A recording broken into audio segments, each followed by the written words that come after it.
ইবিট Liu and he is from Malaysia. মালয়েশিয়ার একজন দাঈ আল্লাহ, তিনি তাবলীগের সঙ্গে সম্পৃক্ত। খুব মনোযোগ দিয়ে শুনবেন। ওনার কিছু ভিডিও দেখে I'm really shocked, মানে এটা অবাক করা বিষয়। উনি একজন আমাদের মতো দাঈ আল্লাহ, দাড়ি আছে, টুপি আছে, ওনার মতো একজন মানুষকে আমি দেখলাম। উনি নর্তকীদের নাচ গান যেখানে হয়, মদের বার, নাচের বার, সেখানেও ইসলামের সুমহান বাণী নিয়ে পৌঁছে গিয়েছে। সুবহানাল্লাহ আসতে পড়লেন যে, দাড়িও আছে, টুপিও মাথায় আছে, সোজা নারীদের নর্তকীদের নাচের যে আড্ডাখানা সেখানে ঢুকে গিয়েছে। সব নারীরা অশ্লীল পোশাক পরিহিতা, যখন দেখতে পাচ্ছে মদের বার যেখানে নারীদের সয়লাভ, একজন হুজুর মানুষ, মাওলানা মানুষ দাড়ি টুপি পরে এখানে কেন আসছে, সব একত্রিত হয়ে গিয়েছে। কেন আপনি এসেছেন এখানে? Why you came here? কেন আসছেন? উনি ছোট্ট একটা মাইক নিলেন, ইসলামের কথাগুলোকে এতটা ন্যাচারালি প্রেজেন্ট করলেন, সুন্দর করে সাবলীল ভাষায় উপস্থাপন করলেন, প্রত্যেকটা নারীর কলিজায় গিয়ে কথাগুলো আঘাত করেছে। এত সুন্দর করে বুঝিয়েছে যে নারীগুলো পতিতা, যে নারীগুলো নেচে বেড়ায়, গেয়ে বেড়ায়, সবাই তাদেরকে দূর দূর করে দাঁড়িয়ে দেয় যে তুই তো গুনাহগার বান্দি, এদেরকেও ইসলামের কথা পৌঁছে দেওয়ার দরকার আছে না নাই? উনি এত সুন্দর কথা বলেছেন। ওই স্পটে, ওই জায়গাতে সমস্ত নারী হিজাব পরিধান করে পর্দানিশীন নারী হয়ে গিয়েছে। আবার ওনাকে দেখলাম যিনি পৌঁছে গিয়েছেন নেশাখোরদের আড্ডাখানা, যেখানে সব মদখোর, গাঁজাখোর, বিড়িখোর সব একসঙ্গে বসে আছে।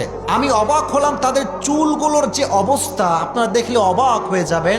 এই পাশে নাই, এই পাশে নাই, মাঝখানে বিশাল বড় চুল। এই কাটিং বাংলাদেশেও আছে না নাই? পুরো লুকটাই চেঞ্জ করে ফেলে। আল্লাহ যে চেহারা তোমাকে দিয়েছে এটা হচ্ছে সবচাইতে সুন্দর চেহারা। সুবহানাল্লাহ পড়লেন না? এই সমস্ত নেশাখোরদের কাছে গিয়েও তিনি ইসলামটাকে এত সুন্দর করে উপস্থাপন করেছেন যে নেশাখোররা নেশা বাদ দিয়ে, মদ বাদ দিয়ে, জুয়া বাদ দিয়ে ইসলামের পথে ফিরে এসেছে।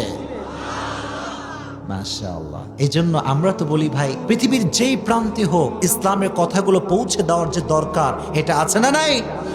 আর তুমি সবাইকে ইসলামের বাণী প্রচার করার তৌফিক দিব না, আমিন।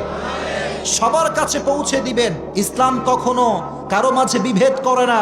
There is no difference between black and white, between upper and lower, between the rich section of the society and the poor section of the society, between the member of the parliament and rich shareholder.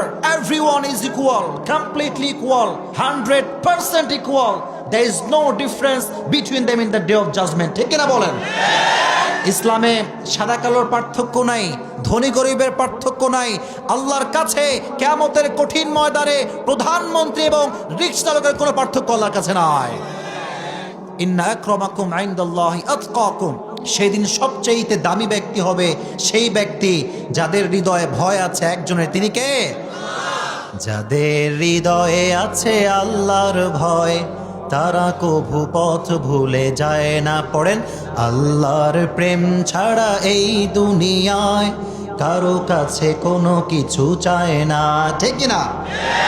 এই জন্য ইসলামের বাণীকে আল্লাহ তাআলা পৌঁছে দেওয়ার তৌফিক দান করুক। পড়েন আমিন।